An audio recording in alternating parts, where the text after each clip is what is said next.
Usain Bolt, on aurait pu se dire, il va pas être très bon au départ parce qu'il est à l'arrêt, c'est là qu'il faut se mettre en route. Et finalement, il n'avait pas cette problématique-là. Usain Bolt, il était souvent dans la moyenne des coureurs et parfois même, il arrivait à émerger en premier.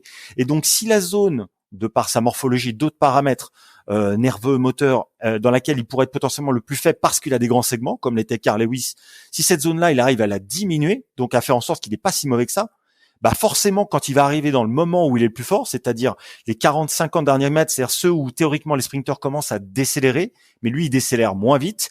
Comme il a une grande amplitude de foulée, c'est 2,73 m d'amplitude de jambes, automatiquement, lui, il va faire la différence versus ceux qui font 10 cm de taille en moins et qui sont partis quasiment simultanément en même temps que lui au départ, en fait. Sur de simples éléments structurels. C'est pour ça qu'on disait qu'un très grand, avec des grands compas, des grandes jambes, il aura du mal à se mettre en branle, notamment sur la première partie de course.